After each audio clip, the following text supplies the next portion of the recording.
Welcome to Black Light Mass Incarceration Show. I am your host, Sierra Cobb. Black Light Mass Incarceration Show is a space that is used to uplift the unheard voices of the criminal and social justice issues that many face today. Thank you for tuning in. I hope you enjoy. All right. Hi, Courtney. Thank you for joining us today. How are you? I'm good. How are you doing? I'm doing good. I appreciate you really reaching out and wanting to be on Black Light. We use this space for different reasons, for people incarcerated and for advocates like yourself to just speak on the differences that needs to be changed in our system. We know that our system is not where it needs to be. We're far from it. And again, I just thank you for, being on the show. And if you want to introduce yourself and give a little background, that'll be good. Yes, I love to. Thank you so much, first of all, Sierra, for having me on the show. Super excited to be here. I love the work that you all are doing. And so I definitely, when I saw that there was somebody else ranting about mass incarceration like myself, I was like, oh my God, let me go find him. Let's be friends. Yes. It's lonely, right? Because we talked about how that feels with like just people not really understanding. And so super thankful to you all for hosting this space where we can unapologetically have this systemic conversation, right? That's very much real.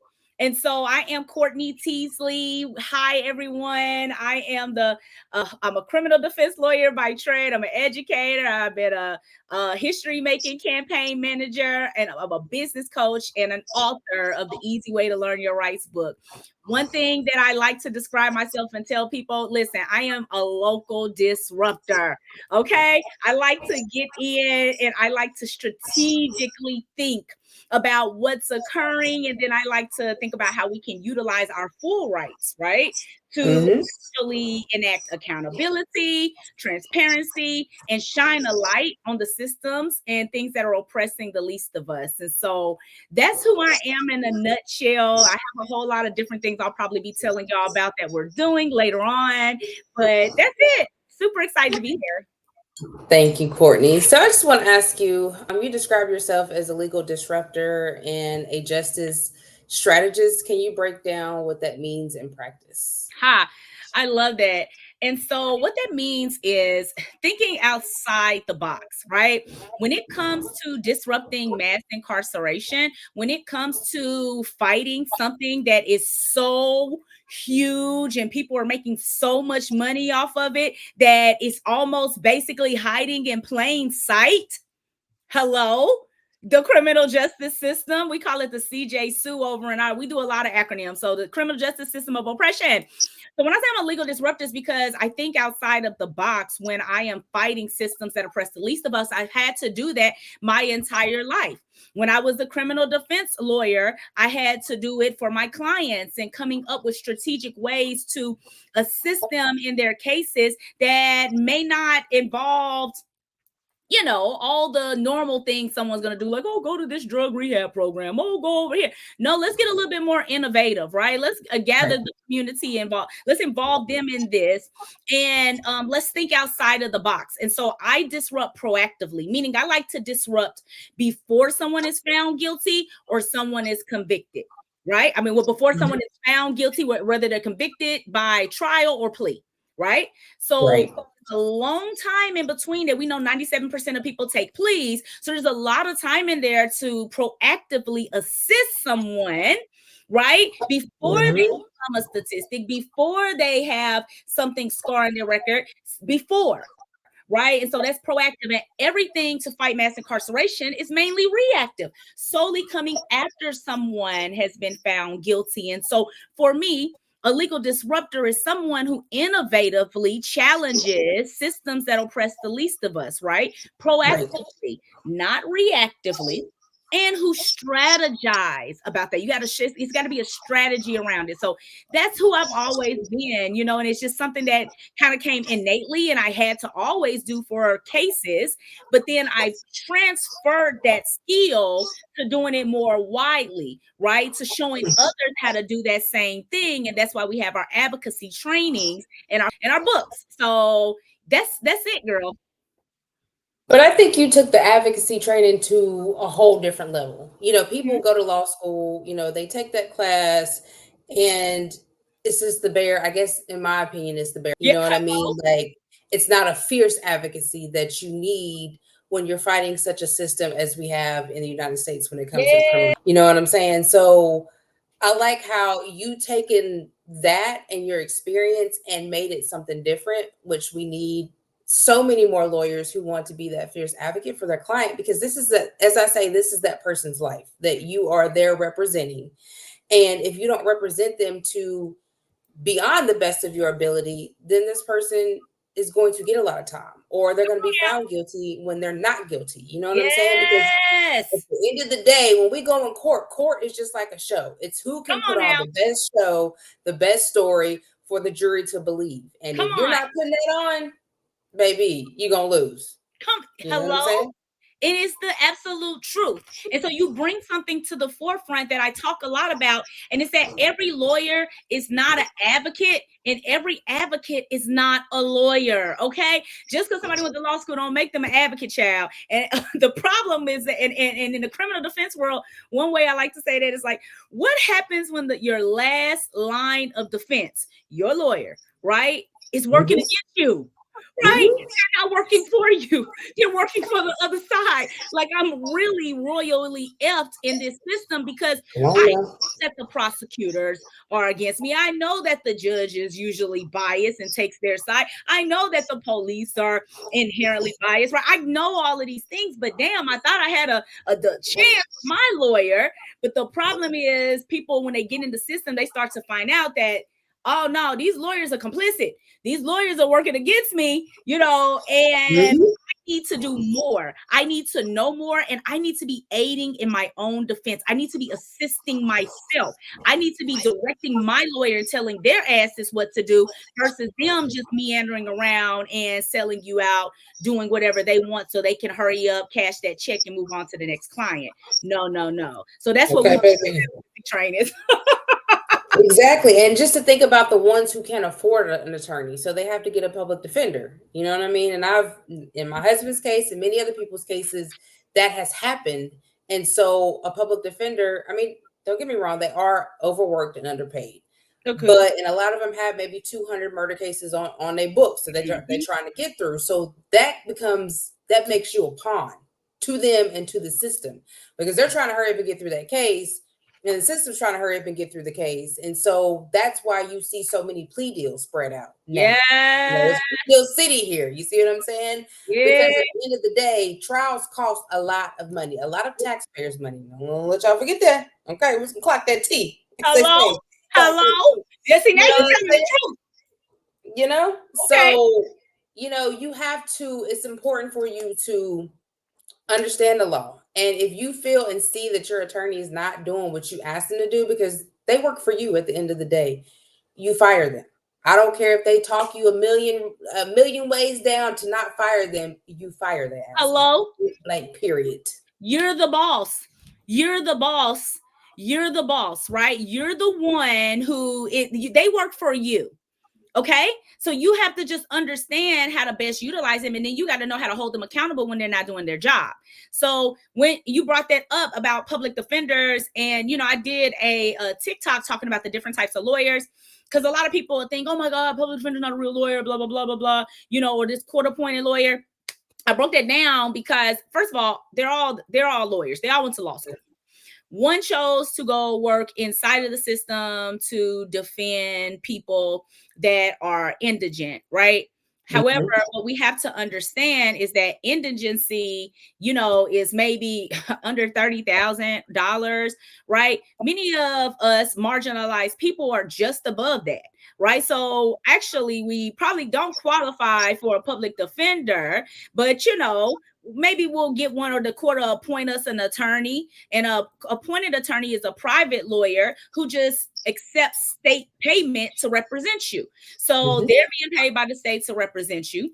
And, they're often taking a lot of cases because they're not being paid a whole hell of a lot by the state. So they're often doing the same things that the public defenders end up doing, because, they are also overworked.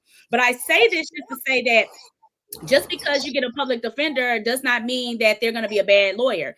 Just because you get a private lawyer and pay them a lot of money does not mean they're going to be a good lawyer, right? And so what I want people to take away from this is that you have to be educated about how to protect yourself, how to build your case, how to go get evidence on your own and preserve stuff that you know is important. You have to know how to speak to your lawyer and let them know, hey, I need you to look into this. I want you to investigate. I mean, you got to be a part of this. And that's a part of our rules of professional conduct. Like, you have to allow this person to assist in their defense.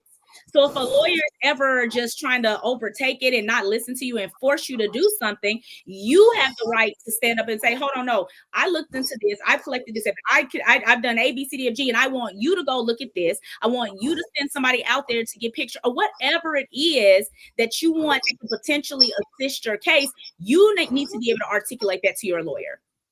All facts, all facts. So I hear the passion in your voice and I love it. So what sparked your journey into the justice work and what made you decide that the courtroom wasn't enough? Girl, you know, it's so funny that you asked me that. What sparked my journey into this justice work was probably me working for a criminal defense lawyer who is my mentor. And she's a Black woman and she's a fierce advocate, period. Right. So I started working for her out of law school when I took a gap year before I went. When I got out of undergrad, and I took about 6 to 9 months before I went to law school. And I worked for her, and she was a new lawyer, and she was fighting and she was going hard. So I saw her scrapping, you know, really going in, but I didn't see her taking like a lot of court appointments. I didn't see her, you know, like a lot of people, how they see lawyers all like messy, not looking right, like looking hard, you know, just not doing their job well. Now, I saw her kicking ass, and I saw her taking names, and I saw her, you know, advocating on behalf of her client, making sure that you did not disrespect her. And if you did, she would hold you accountable. You know what I mean? I saw her run against a judge who, you know, they had something, you know, going back and forth. It was like, you know, this judge would not respect her. And I watched all of these different things, and she ran against him, and she almost won by less than 500 votes, right? So she almost won, and no judge had ever been unseated, right? And that was back 8 years prior to me running the campaign that I ran. And so I saw that happen, and I assisted on her case assisted on her campaign while she was running.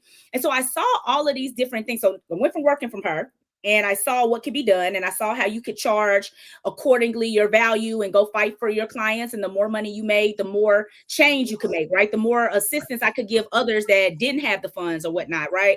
I didn't need the government to tell me, you know, take this case for $50 an hour. You know, if I had somebody that had a need and I'm charging my value the majority of the time, then I had the ability to assist them. So I just saw that I could fight, and I could be a fierce fighter, and I didn't need the state to tie my hands in that fight, right? And that was the first thing that I saw. And so then after I saw that and I opened my own law practice, that's when I helped her on her campaign as well.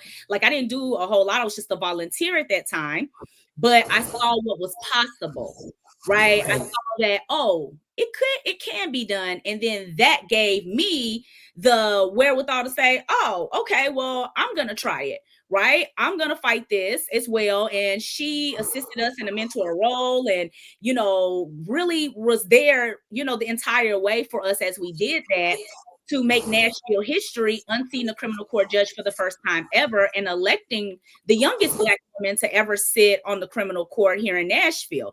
And so that's where a lot of my fight came from. I'm naturally a fighter. You can see I'm probably a Leo. I'm a Leo. I have a lot of fire, and I got an Aries moon. And so I have a lot of fire in me, but that's who I naturally am, an advocate. I've always advocated for people, but I saw that criminal justice fight when I was working for her initially. That's amazing.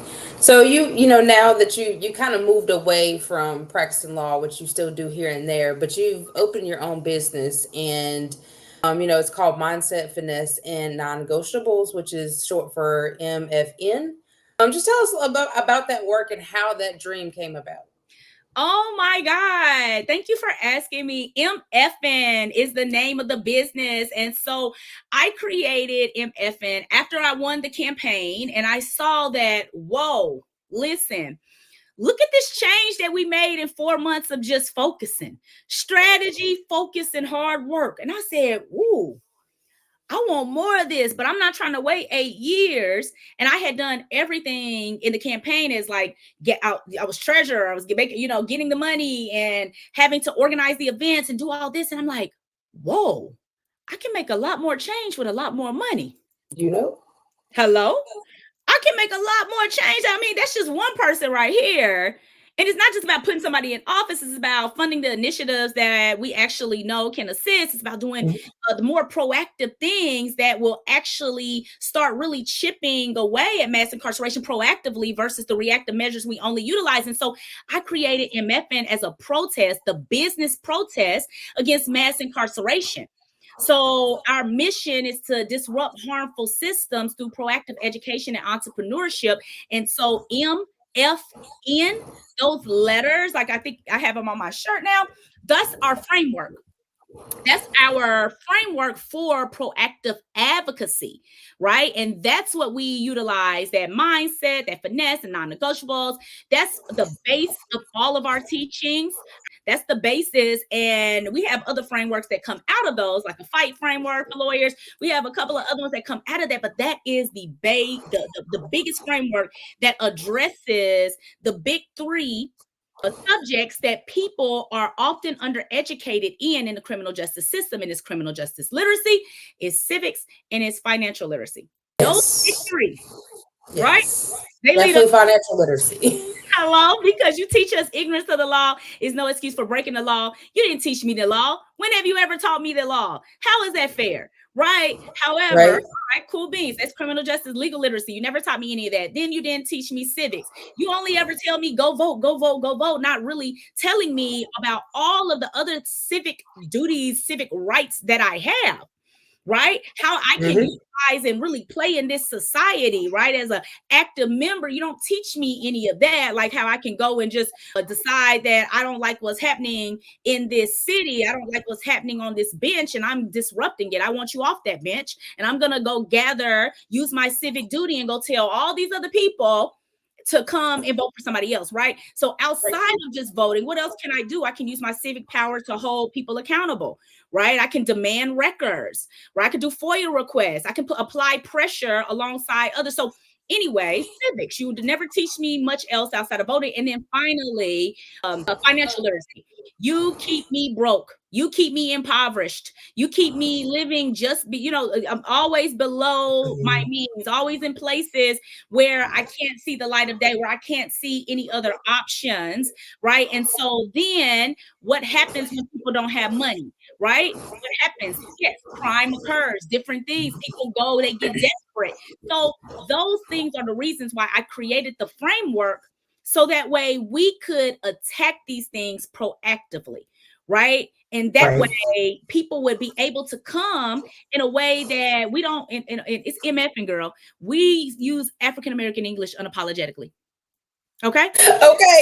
We speak the language of what I call the DAM community, and DAM stands for disproportionately affected, marginalized minority. So I know on the front end, everybody's like, oh my God, you're doing all these cussing. No, I'm not doing any cussing. I'm only giving acronyms that actually appropriately define what this horrible system is, right? And make people not feel ashamed of the way that they grew up and the way that they talk, and realizing there's absolutely nothing wrong with that. But society has conditioned us to feel a certain way. And so we are literally a protest against all things systemic harm, right? Anything that is systemically harming the DAM community, we stand against that and we create proactive initiatives around it.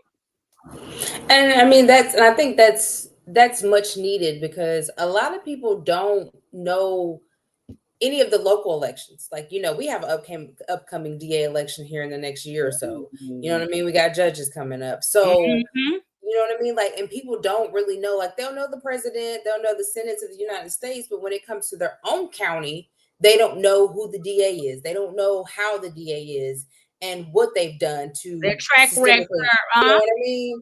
And so it's important to have organizations that's teaching you, okay, well, it's more than just going to vote. It's figuring out what they do. You know what I'm saying? It's more like a project where mapping is you find out what they've done. And then you use that to show your people, hey, well, this they've done A, B, C, and D. This is why I don't think they deserve a vote. This is why I don't think they deserve to serve our people, Yeah. because they're not helping our people. They're Yeah. harming our people. You know what I'm saying? Yes. And that's the problem with a lot of people. They don't understand that. They just feel like, Yes. okay, I went and vote. I did my job. I got my vote sticker, and they showing it all on Instagram and TikTok.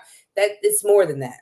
Yeah. It's Hello. way more than that. You know what I mean? Because there's so many people that are affected. Yes. And now it's not even just marginalized Black people. It has become white people, Hispanic people. Yes. It's everybody that's marginalized now. It's not just a certain color. You know what I mean? Oh, it's if not. You, it's more. It's more. Yeah, You don't have any money. I tell people all the time, the criminal justice system will eat you up so fast. People are oftentimes have money for like one lawyer, or you have some money to get yourself started. But say, for instance, you go with that lawyer and that lawyer jacks you over and doesn't do anything. And then all of a sudden now that money's gone and you don't have any money to hire another lawyer. You've been disadvantaged, right? Very disadvantaged. Right, I'm poor. I don't have a way to rapidly get money in the door, or I haven't figured out that because I too busy working over 40 and 50 and 60 hours a week just to make ends meet. And so, child, cycle, right? And the system knows it, right? And the people who play in this system, they know it. That is so true. So tell us, why do you believe financial, civic, and legal literacy are missing in our communities? Yeah, so I was talking to you about that a little bit earlier because I definitely see I was an educator and I taught at HBCU here in Nashville. I was in the criminal justice department of Tennessee State University. And so I taught criminal justice and corrections, and I taught constitutional and criminal law for some time. And while I was in that department, I really found out that they were college students and they did not know, the basics of legal literacy.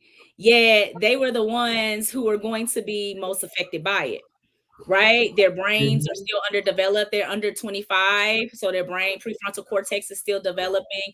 The system is going to prey on them really fast. I had represented so many college, athletes, and they have, some have been charged with rape, some have been charged with multiple things, and they allegations, saying that, they have defenses, or they're saying, okay, this didn't happen that way or whatever. But the point is, they don't know the criminal justice system, right? They don't. No. So what happens is something is alleged against you, and then you're down there trying to defend yourself. I didn't do it. Blah blah blah blah blah. I swear to God, I didn't do this. Blah blah.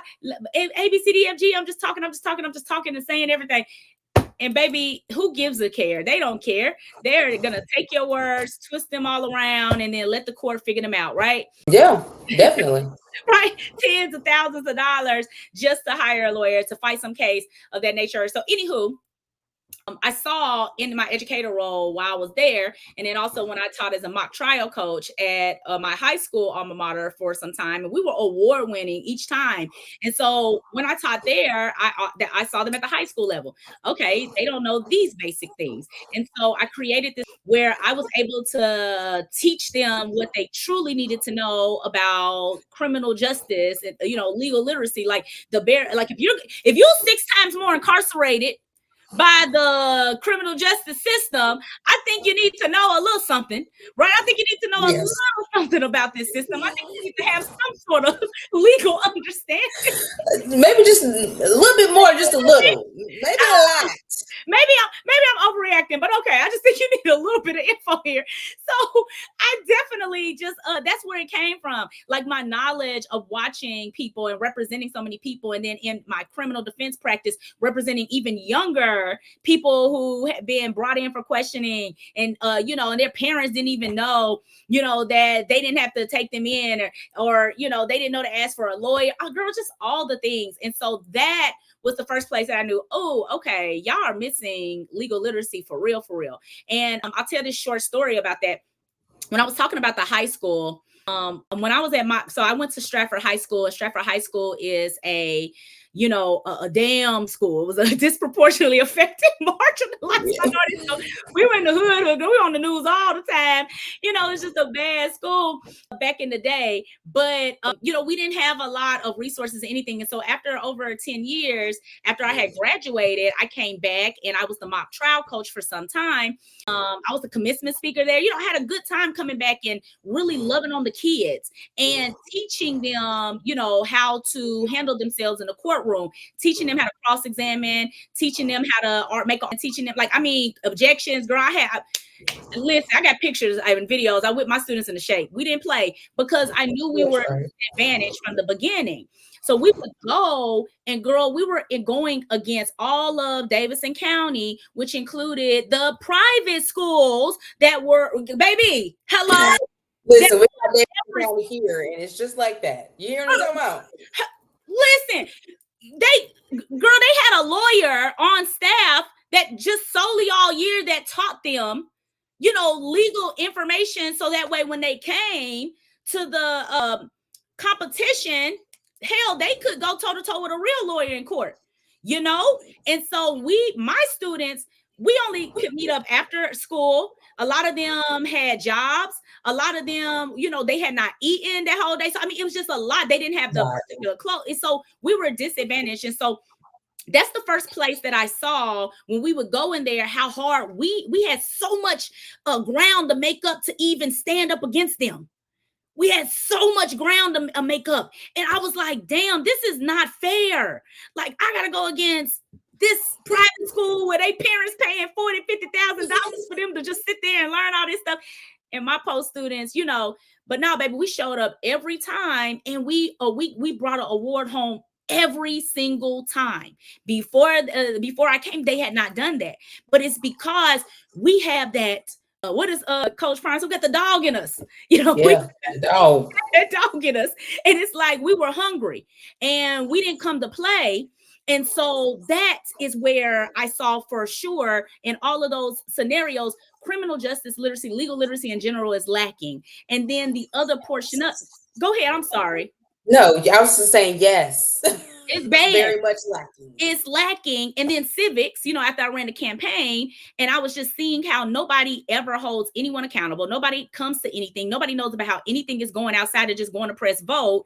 You know, that civics that we're not taught. We never learn how to fully participate in doing this stuff. And then finally, financial literacy.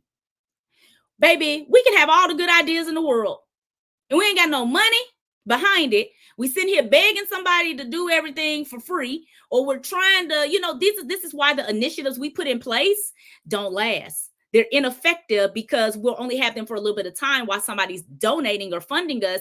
But when, you know, shit hits the fan and you start really fighting back in your donor withdrawals, then now you can't do anything else. So for me, it was not, I just could never have started with a nonprofit because I could not have our hands tied like I couldn't start as a lawyer inside of the system.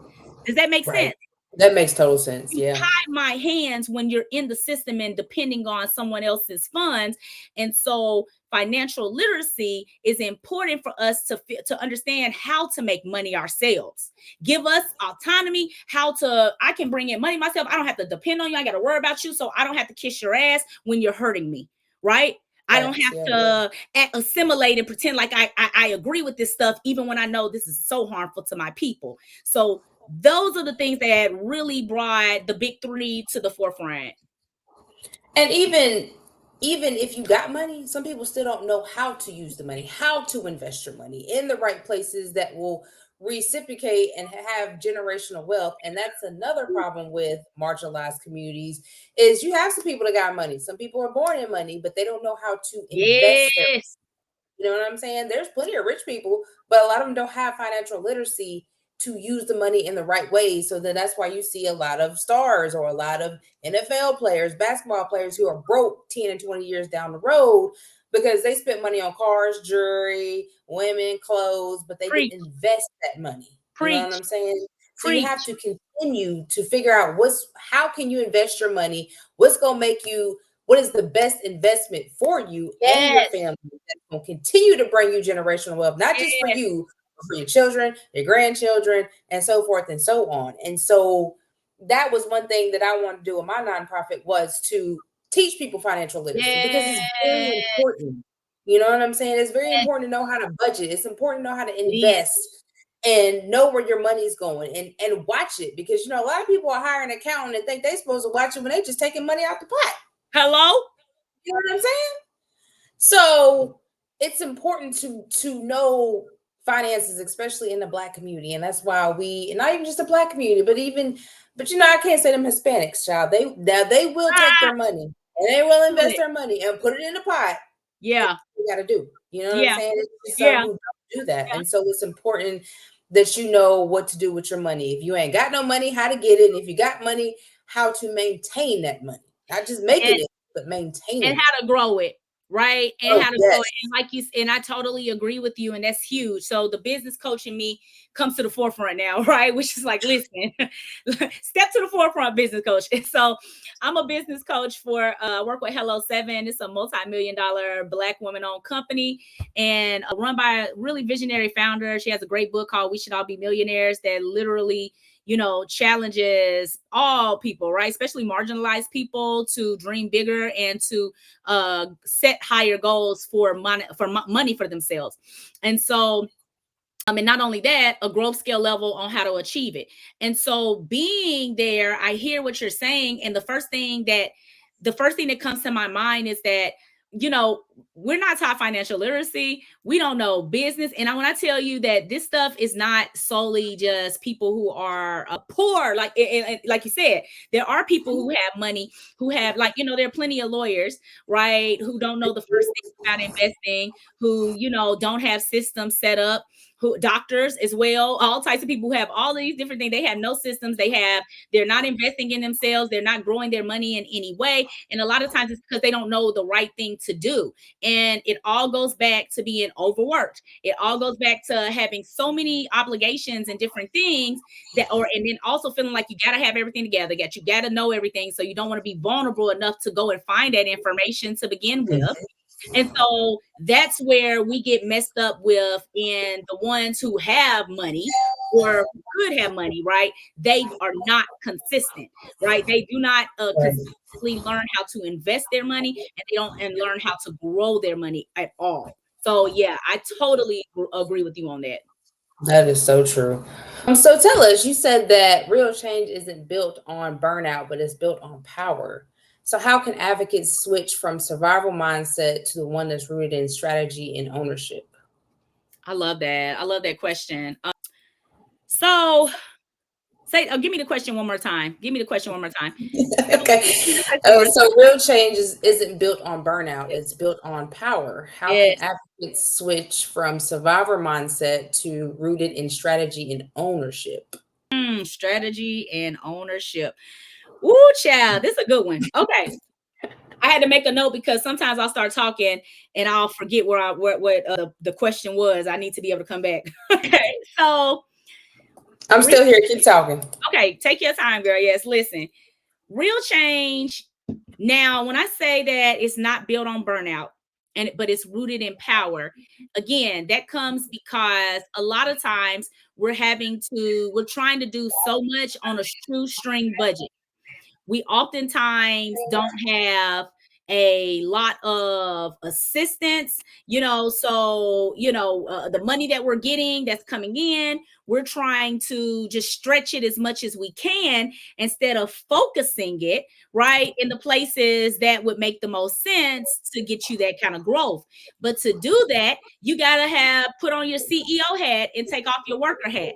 And a lot of times nonprofit owners or business owners in general, right, are not taking off their worker hat. You're a worker, right, when you're working inside of your business, but you got to take off that hat and put on that CEO hat and look at the high level of your business. Like, all right, this is the overall vision. This is the overall goal. Now, where am I in getting it? What's going to move the needle fastest for me to get to my goal? And that's that strategy. That's that ownership. That's standing up, right? That's actually taking the time to think outside of the box, outside of your donors, right? Outside of any of the things that you normally rely on or anyone normally relies on, and to think, what is the strategic way? Who can I partner with, right? How can I, there's many ways to skin this cat. What way am I going to take? Right. And so when you're burnt out, when you're constantly working, when you're constantly working in your business and you're not scheduling any CEO time for you to, and CEO time includes some self-care. That includes some rest. Hello? Because I was telling somebody, like, nobody wants a broke lawyer. Nobody wants a broke, busted looking lawyer. Okay. Let's talk about why lawyers are the ones that drink the most. You know what I'm saying? You know what I'm talking about? Like, they have a high rate of drinking and some and a high rate of indulging in other stuff. Yes, huge. It's huge. So, but girl, they burnt out. And so it's like they're not getting any help. They're doing all the things in their business. They're not, so I gave the lawyers as an example to show how that burnout occurs. But the point is, like, nobody wants you when you're burnt out. Nobody wants the assistance. You're not effective when you're burnt out. You're tired. You're missing things. You're exhausted. You might be in the hospital the next day. Hell, you might die or sooner than you should. And then now, guess what? Nobody can get the help they need. Like, what? Right. Girl, they're not serving any of us when you are operating from a place of burning yourself out. So you have to, when I say operating in power, it is stepping into your full CEO role in whatever capacity that may be. It could be, of yourself. Everybody is a brand. Everybody has a brand. Many people don't agree with that. They don't think, oh, I'm not a brand. I'm not a brand. No, you have a brand. You are. You yourself can just be your brand. But at the end of the day, you got to step into that CEO power of your brand. You got to step into this and line out your life, strategize. What is that final vision? What is that ultimate vision that you're fighting for? Right? What are you really trying to get done? Quantify it. Write down and think it through. You know what I mean? And then now your brain when you do that, your brain naturally starts thinking about ways to accomplish it. So when you put a strategy in place, then you have a higher likelihood of actually knocking that out. So your strategy is, all right, well, I'm going to set this time for me to actually rest. I'm creating boundaries around this time and this day, these hours, because I need to be well rested. I need to be, reading my affirmations. I need to be moving my body in a way that feels good to myself. I need to be eating foods that are nourishing, right? Because I don't want to be in a place where I can't exercise my greatest tool, yourself. Right. Mm-hmm. Right? Facts, yeah. That's what I mean when I say operating from a place of power versus that burnout.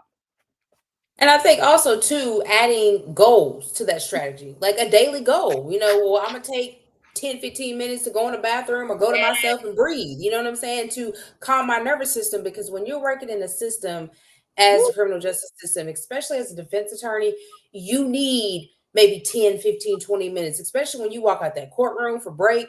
Go in the bathroom, go breathe, go somewhere in the part of the courthouse that's quiet and really tune back into yourself, because you got to go back in that courtroom and you got to represent somebody.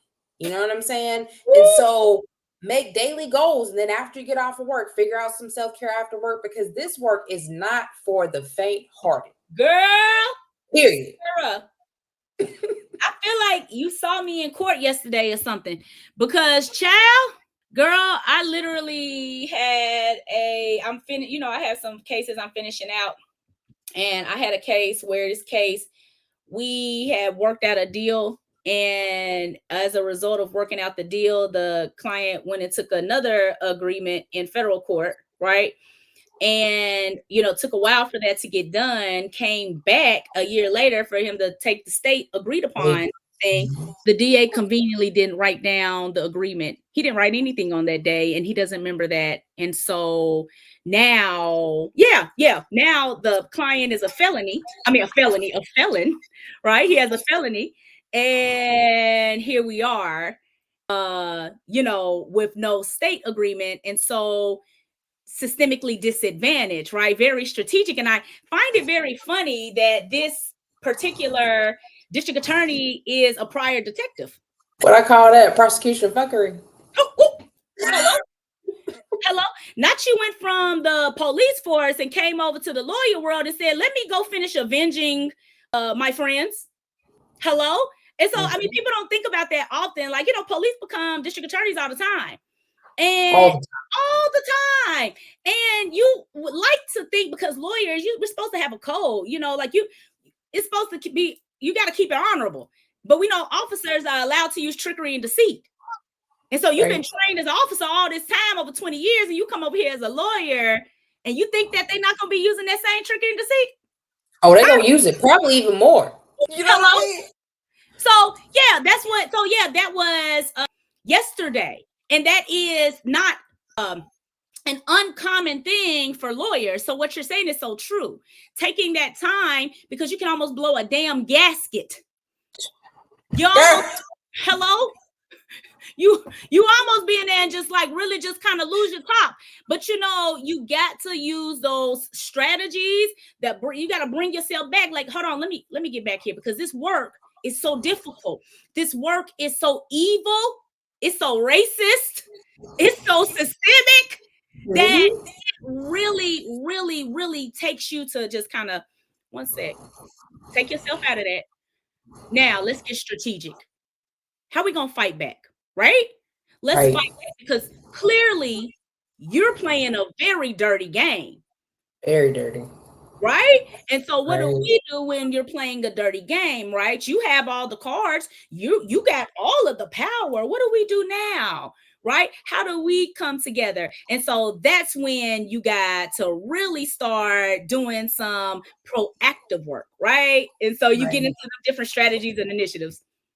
You play that game dirty, but you play it the right way. You know what I'm saying? You strategize.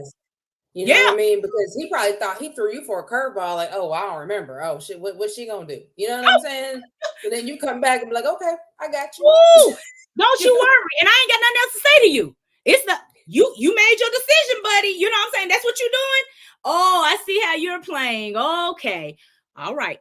Now, different move now, right? And so that is what you gotta like. But lawyers a lot of time get nervous because lawyers don't have any backing. They don't know, but you got plenty of backing. The problem is you only come to that backing when you want to get elected for something. So maybe if you remained in the community more, then you definitely have a lot more support when a lot of shit hits the fan versus, just coming out when you want me to vote for you. Right. Making them empty promises that you're not going to keep. Facts. That part. Yeah. Okay. So let's talk about your work. You said that you do work with the churches to build a justice ministry. What roles of faith community in today's justice is in today's justice landscape? I know I see a lot of them that are, protesting about, the death penalty and things, but how can churches really play a major part in changing the way the justice system is and advocating alongside everybody else? I love that you're asking me that question. I actually have a free resource for churches that give them proactive ways that they can help disrupt mass incarceration. And I'll make sure to get that to you so we can link it for them. It's in my link tree, so you can get it from my link tree. But I recently did a lecture series called Advocating for the Least of Us. And I did it at the historic American Baptist College here in Nashville.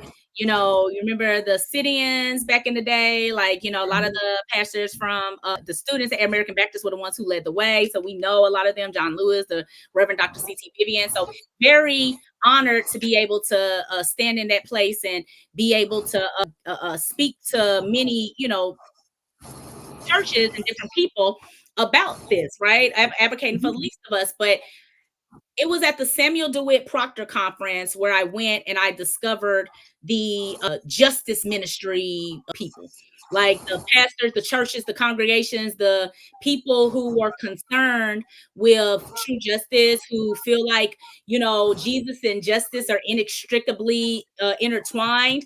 Like, you know what I mean? Jesus was a disruptor, so That was where that's the Sammy DeWitt Proctor Conference, and shout out to them, Dr. Iva Carruthers, Dr. Damian Durr, all of them, who are doing great work over there. And so it was there that I was able to finally find that group of people in the church, because I've grown up in the church. Again, the little disruptor in me. I've done all the, I was doing plays back in the day. I did a play on Jenna 6. I did a play on Emmett Till. I did a play on the Little Rock 9. I did a play on MLK and Obama. Girl, I did all the plays because I'm always trying to utilize innovative ways to show people, to confront people with the systemic issues that we've been dealing with, right? And how we can dismantle, how we can bust past. So I went to that conference and I came back refreshed. I felt like, dang, finally, there are people actually, in the church. Like, the church is not just all talk, all right? Because that's all you come up kind of seeing. It's like, that's what we get used to. We got that church rhetoric, right? We'll be like, oh, girl, I'm blessed and highly favored.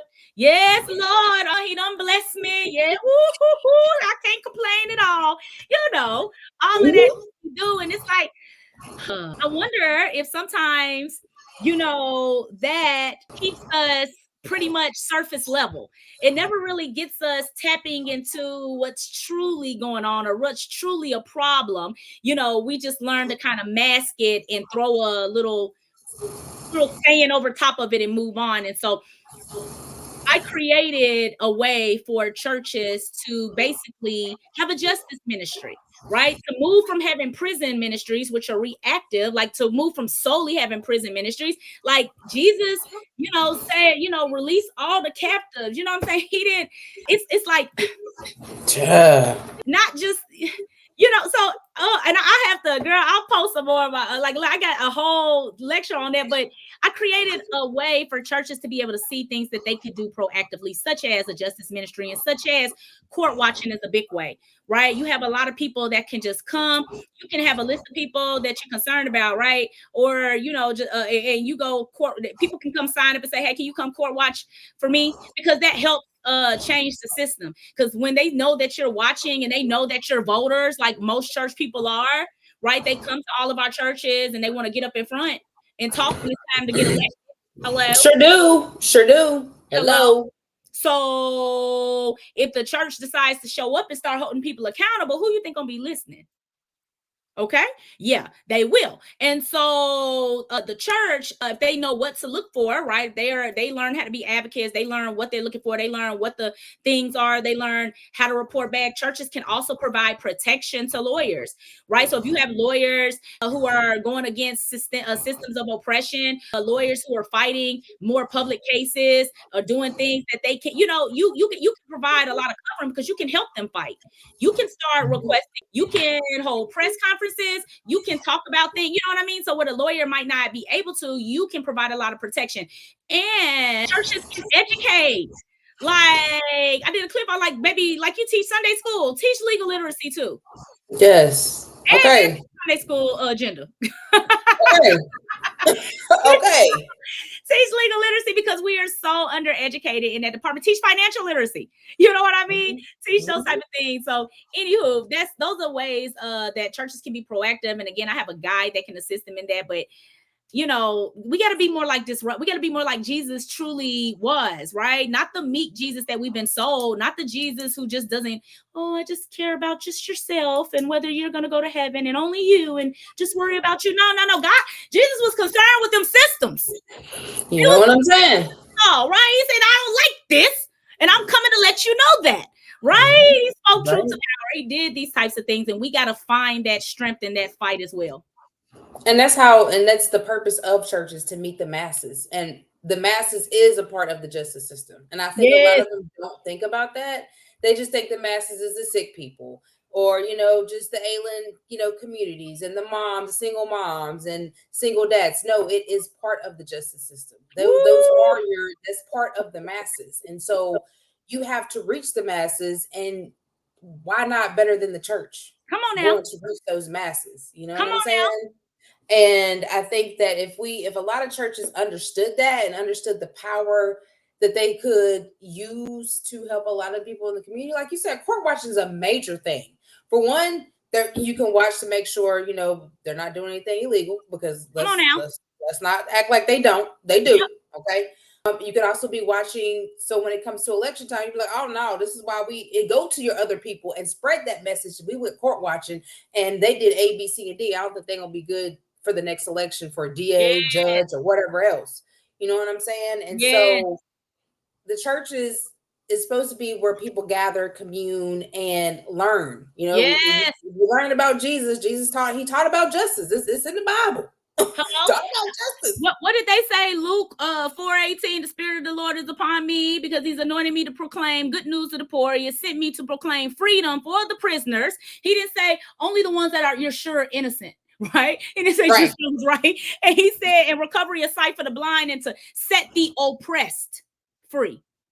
The oppressed. The oppressed free. Who's more oppressed than the 6 times more incarcerated than the criminal justice system when we make up less than 14% of the entire U.S.? Okay. Right.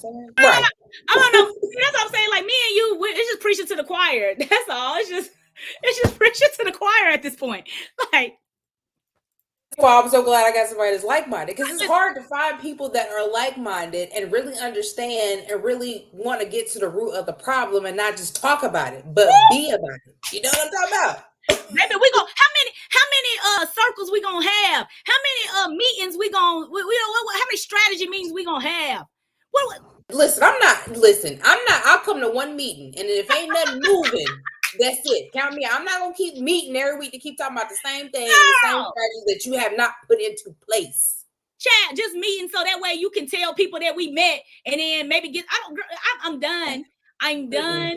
I'm over it. Like if you're not really about strategy, you're not really about action, like I don't have time for it. Like me, I'm an activator. It's literally my top strength. I can only talk about it for so long. Let me go do it. Hey, we gonna do something or not? And if we not, okay, well come back and let me know when y'all ready because right, I'm on to something else. Right. On to the next one. Yes, I'm on to something new. So yeah, I totally agree, sis. This is so refreshing. Like, oh, me and you should do like at some point, like this is like therapy, okay? Yes. And let's talk about, and this is probably off topic, but let's talk about probably how we get talked about, how we get looked at because we are those fierce advocates, because we actually are the doers and not just the thinkers. We think and do at the same time. How much hate do we really get from other people who don't like that? You know what I'm saying? Sierra. Oh my God, girl, listen, get to the crux of it. Hello? Get to the real. Now, Sierra, to be a true fighter and disruptor is to be a Black woman doing it. Say that part again. And to be a Black woman doing it is to be hated beyond all else. Is to be discounted. Is to be not believed when you do say something. Is to be discredited, dismissed as just angry Black woman. She always gets mad about, all of these things. It is. I'll tell you a story I was telling my husband about the other day. I remember when I was a young lawyer.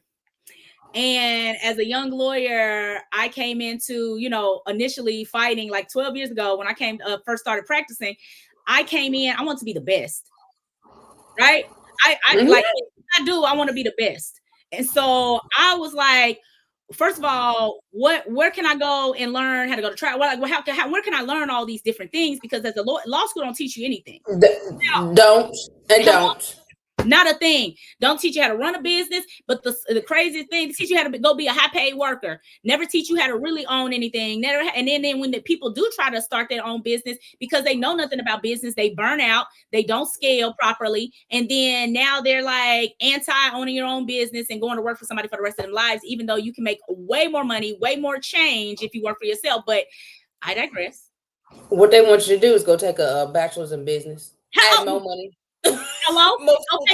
Pay somebody else more, right? And so I was this angry Black woman, is what they called me. Like, they were I was young, I was new, but I was fighting, right? And I didn't know I wanted to go learn all the things. And so there was a predominantly white organization. It's a criminal defense organization. And I know many Black lawyers are not a part of it, right? And so, but what I did know was the most highest paid lawyers, they were white male lawyers, right, were a part of this organization. And I was like, oh, well, I want to go know what they know. I want to know what they know. So I invested in myself over and abundantly to go learn all that information and be able to bring back, right, and utilize for my clients, pretty much like we've always had to do when we go to predominantly white institutions, right? It's not necessarily a space that is very inclusive for you, but at the same time, I'm going to go get this information and get on down. So got the information, did all that. But even these lawyers, but I'm in there and I'm fighting like I know other lawyers do who get paid a lot of money. Right. And I'm fighting, but like me, I'm an angry Black woman. You know what I'm saying? Oh, you're an angry Black. Well, why are you always mad? Oh, blah, blah, blah, blah, blah. And it's like, listen, I'm from the damn community. Okay. I'm from the disproportionately affected, marginalized minority community. I told you what school I went to. Hello?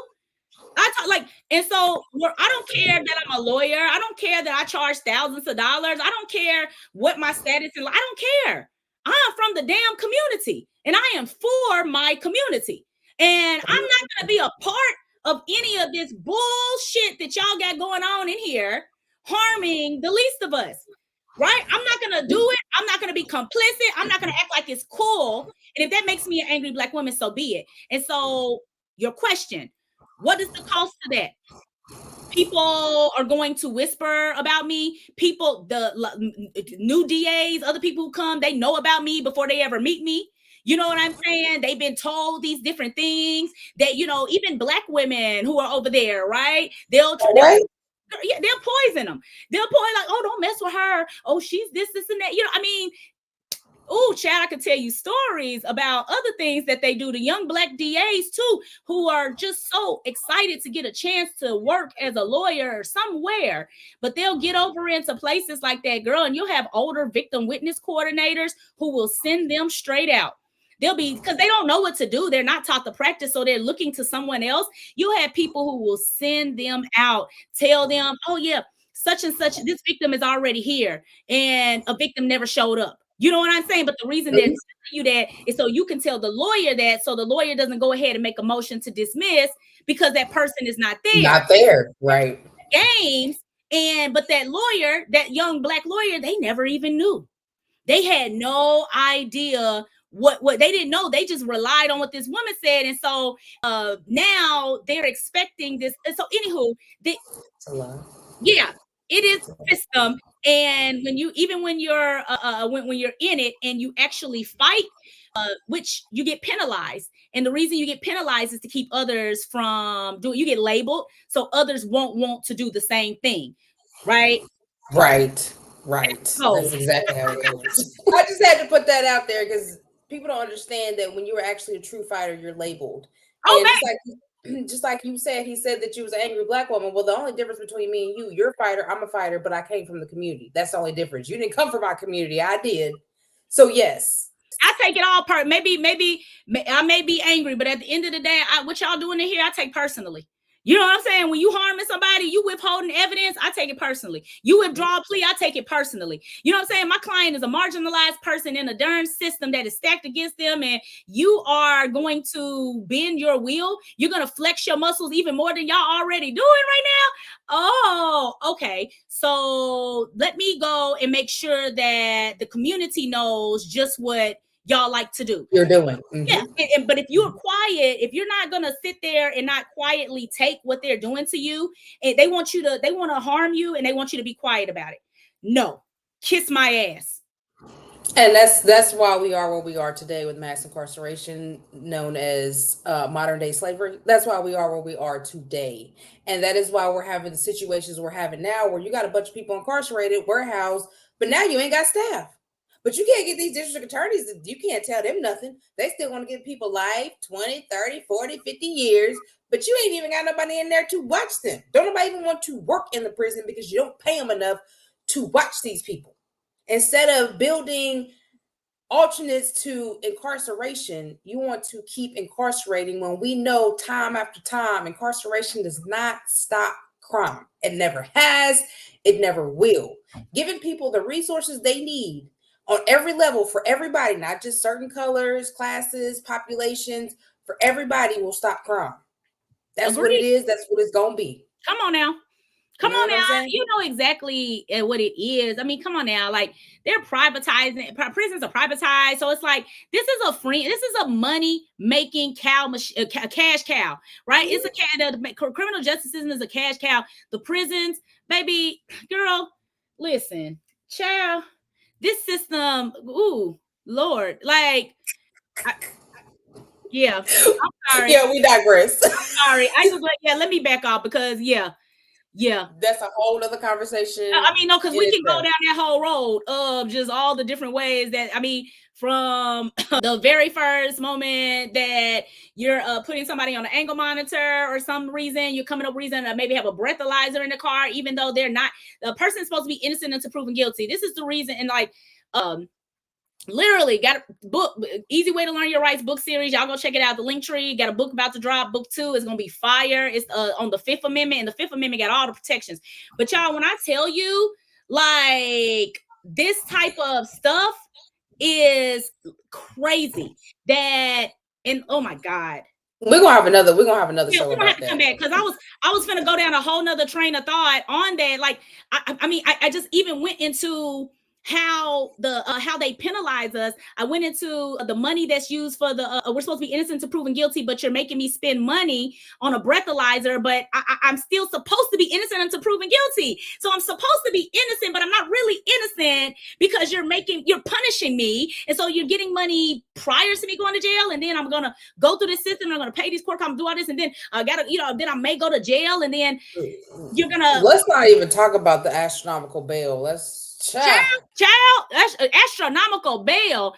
Come on now, another tactic to get money to the friends of the criminal justice system, right? But let you have money, you probably won't even have a bail. Hello? Let you be high class with somebody in a different income bracket. Oh, you ain't even got to. It ain't no such thing as bail for you. It's Girl, come back on your court date. This is what it is. yeah. Oh, you don't need it. You're good. You're good. Yeah. Come back, right? And so with bail, right, being like, and we had so many bailout, we have, you have bailout funds, you got different bail fund, all these different people who do things like that, shout out to them because it's very much needed, but it is very much, again, part of this system. Why it will, if you keep reactively fighting it, it will never go anywhere because there's too much money tied in it. This is why, like, I just started getting like a hot flash, so I was like, oh, look, like, I mean, because it's so much, and I was sitting here looking, I'm like, girl, do we even have time to go into all the amounts and all the ways that mass incarceration is just fed? Like, why? This is gonna be a part 2. Yeah, we need it. Because listen, Part 2. girl, I started sweating. I was like, oh, child, it's a lot. So let's talk about your TikTok movement, because you had a movement on TikTok. Your criminal justice literacy 101 course went viral on TikTok, girl. Oh my God. What did that teach, and about how people want to learn more about the law? Girl, talk, #talk, shout out. Y'all remember when earlier this year, I don't know, some of y'all may have been on TikTok when it was going crazy, but it was this it was this woman who this professor who basically had a course on, she had a way to talk to her students through her page on TikTok. And so she goes on there, she's really just talking to her students, but somebody else happens upon it, and they're like, oh yeah, I'm enrolled in this now, right? And then all of a sudden, all these other people like, I'm enrolled too. And then it just became this thing. And that, people started calling it talk, but it got messy. Some stuff did happen over there. People tried to it got trademarked, a lot of stuff. I don't know what happened. It was just a lot, but I don't care about all the shenanigans. I don't have time for that. I was here to teach. Right. And so when I saw it, I was like, ooh, we teaching? I was like, listen, y'all, I turned on my camera and I said, look, you are now enrolled in Criminal Justice Literacy 101. Welcome, blah, blah, blah. And girl, it went crazy. People were like, yes, this is what I've been looking for. I'm at your class. I was like, oh my God. Like, I didn't think, and so then our first book, book 1 on the Fourth Amendment, it just starts selling out. So like people just start buying our books and just going crazy. And I was like, oh my gosh, okay, I mean, I'm talking about, girl, we went in deep. Everything, Fourth Amendment, Fifth Amendment, what is mass incarceration, different plea deals, 97% of people taking pleas. We talked about every little facet of the criminal justice system. Pretty much, we had a snippet on, and we kind of gathered up, and then we even had some where we went and talked about some more viral moments of different things going on. But I had it on Google Classroom as well. When I tell you, I compiled hundreds and thousands of comments. People just like after for you to be in a class, you had to have a discussion. So it's a lecture, like I'm teaching you, but at the end we got to talk around this. Girl, people came in and they were talking about all of the different experiences they were having, how they had been pulled over by police. Some people were there, you know, they were had never had these interactions. So you had some allies who were just there who were like, I'm just here to learn, you know, and I've never had this experience, but then they were able to see it in a different way, right? And so it was just so beautiful. It was such a beautiful movement of people just actively ready to learn. I gave a midterm on TikTok. I gave a final. The midterm got a lot more people did the midterm than the final. I think by the final, they were like, oh my God, I'm tired. One person, I posted the final and they were like, oh my God, I just got here. I'm late. I got to get caught up. And I was like, I laugh so hard because TikTok is such a fun place. People really get to have fun. They get to learn. You get to do, I mean, obviously we got mean people over there too, but people are not as serious over there on TikTok. Whereas Facebook and Insta, oh my God, sometimes it's like YouTube. Listen, girl, Facebook and Instagram will stress me right on out. You can post something and people be like, why is the curtain in the background open? You know, you need to be more safe. Why do you have that plugged in? And it's like, shut up and listen to the content. Right, listen to the message. This is what it's about. Right. Just shut up. And so that's how I feel. But that's how it kind of started on TikTok. And it was I literally was teaching twice a week.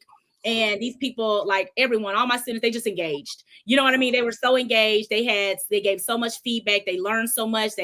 We broke down things like, we went in. It wasn't like us, how, I taught criminal justice. I went a layer deeper though, right? I truly taught them how I would teach my own students with a partial that I have created. So, girl, it was great. So yeah, that was great. That is a very amazing movement, but it just goes to show you that you don't have to be a lawyer to know what to do, how to do it, and which way to go about it.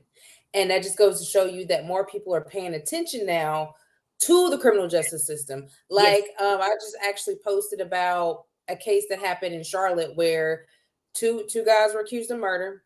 They were found not guilty. Oh, the DA is hot. It came in the news and said they was hot because they thought they put on a good case. No, people are no longer blinded by the lie that the justice system is always right, that the prosecutor is always right. People are finally starting to see that they're dirty and that a lot of times they don't put on a good case. And a lot of times they are packing up and stacking up evidence that's not even true. And so they're really paying attention. And so you don't have a lot of, I mean, you still have them, but it's not a lot of, okay, well, you really proving your case, because that's the thing, proving the case beyond a reasonable doubt. If you have even 1% that person did not do that, that means they are not guilty. Come on now. You know what I'm saying? You sound like me teaching the jury. That's what that means. And that's good that you teach juries, because these people need to understand that this is a person's life that you're deciding on. We know you don't know the law. That's probably why they make that your civic duty to go, because, okay, well, they don't really know the law. We'll just give them a bunch of jury instructions and make them go by A, B, C, and D when they really don't understand what they got to do. They really don't understand, the evidence and what they're supposed to be looking at to see if this person is guilty. You know what I'm saying? But now people are really starting to pay attention. You got court TV all over YouTube. You got law and crime, and people are actually watching trials. I know I watch them. Yeah. And there's people watching trials on an everyday basis. And now you got the court of public opinion. because people are now starting to really get into it and see, well, Yes. let's see what's going on. Like the Young Thug. So many people made money off of YouTube just by tuning in and showing people what was really going on in that courtroom in Fulton County. Wow. How the DA's office was just really, I mean, they was just fooling around. Like they really had no evidence of a RICO at all. Wow. And so this is what goes on. And if more people can pay attention and understand, and when you get called to be a juror, Yeah. you use that information and you be like, okay, hold on, what the person's saying it don't sound right. It don't sound like something ain't right here. And you use that because you could save a life. Yeah. Prison is not easy. You know what I'm saying? There's people that's dying every day. You got geriatrics in prison. Prison is so overpopulated now that they can't even afford to pay for the medical of the people that they have warehoused for years and years and years and years. So, it's very important. And I love the fact that you are teaching these people, because some people don't have the money to go to college, but they want to learn criminal justice. Exactly. They want to learn how the justice system works and what they should be on the lookout for. Exactly. And that's a movement that needs to be all over. Yeah. Period. Yeah.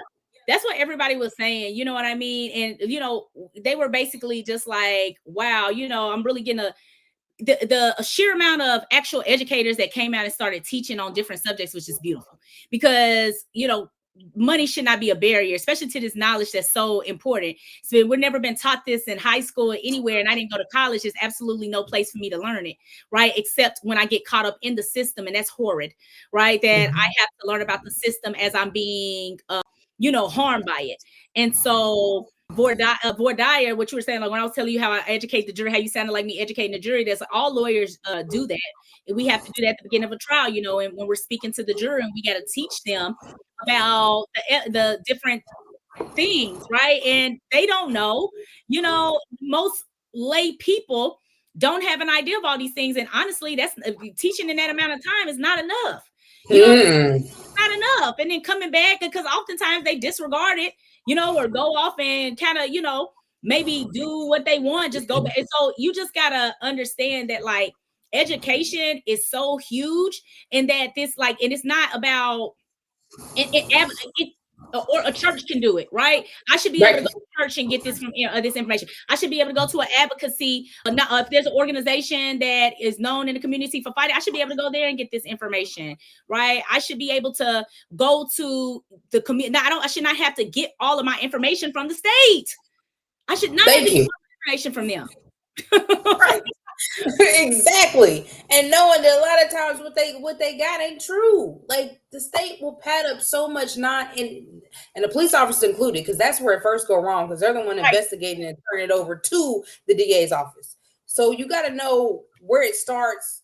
Yes. In the middle, and then where it ends. So it's important to follow all of the trails and understand.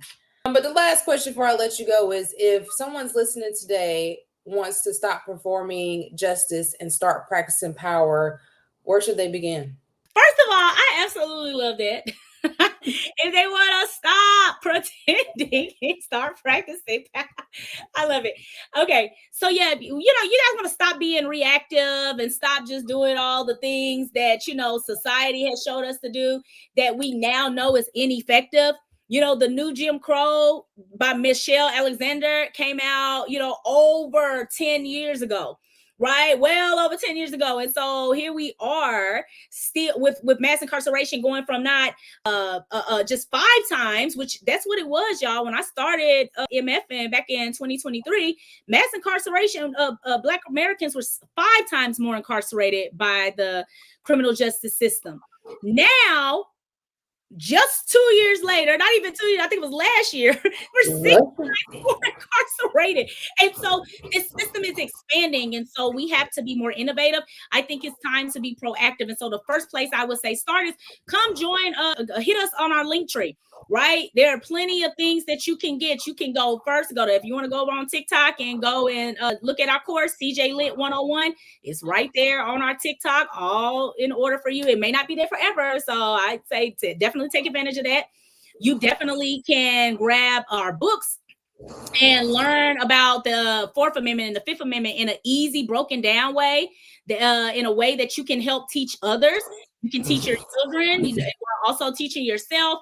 And then finally, if you know organizations, schools, right, that are like, you know what, I think it is important to teach our kids legal literacy and advocacy, right? With us, we do that. We'll build it out for you, right? We'll, if you want us to have people come and teach it, we can do that. So if you just want us to train your staff, we can do that. So those are great ways to start, right? Get involved, find an organization that is in your city, right? If you have an organization in your city that's fighting and you see that maybe they're under resourced, connect them with us, right? If they need backing, they need help, you know, let's see how we all can work together. We got to be able to recognize the disruptors, right? Who are the people who are actually fighting? Are there lawyers out there who are fighting? Are there lawyers who, you know, because many times the ones who are disruptors don't go to mainstream stuff. They're not going to be in all the regular associations. They're not the ones that, oh, I'm at a bar meeting. Oh, I'm doing this. They're the ones with their sleeves rolled up in the community doing exactly what they know to do, right? Or they're in that true power. So you got to be able to recognize these people, and we got to be able to bring us all together, right? Have a hub so that way your fight, what did Emmett Till's mom say, you know, what happens to one of us had better be the business of Happens to all. Happens to all. And so that's the kind of energy we got to be bringing now, right? So if something's going on where you are and y'all don't have the resources, well, then we got to reach out to someone we know who has disrupted, and then we can come and find, where are the people here? What is the strategy? How can we fight back? So those are just some ways to get started. A lot of resources at our link tree. Super excited to be here, Sierra. This is great. Thank you, Courtney. Please leave, you know, let people know where they can find you at, and social media, everything. Let them know where they can find, and I'll link everything below once I release the episode. But yeah, just let people know right now where they can find you at. Shout out. All right. So on screen, you can see at Black Law Girl. That is my YouTube. So the Black Law Girl rant is powered by my business, MFn. MFn is also going to be linked under my YouTube. The link tree is there. You'll be able to go get our info there. We're on Instagram at MFN, EMEFFEN. We're on TikTok at EMEFFEN. That's where the CJ Lit 101 is. And then if you just want to follow me personally, like, oh my God, I just love Courtney Teasley, you can follow me at the Courtney Teasley on Instagram, or you can connect with me on LinkedIn. All right, Courtney. Well, my girl, I appreciate this. This was so insightful. I know the audience is going to love it. And trust and believe, we will be back with part 2 about the criminal justice, like the nuts and bolts of incarceration and how much it's costing and the whole 9 yards. So be on the lookout for that episode. That's going to be another insightful one. I have to do some meditation beforehand so we can get ready. So I don't, you know, you just start sweating like, oh my God, we're going to get deep. So you don't get triggered, because that's definitely triggering. It will trigger you. It is triggering, just to know. So thank you, Sierra, for hosting this. Thank you for having this platform. Thank you for being a voice for the people, for getting together with the people who have the knowledge, bringing it to them, right? And I love what you're doing. I love your fight, and so happy to be here to support. Thank you, girl. No problem. All right, girl.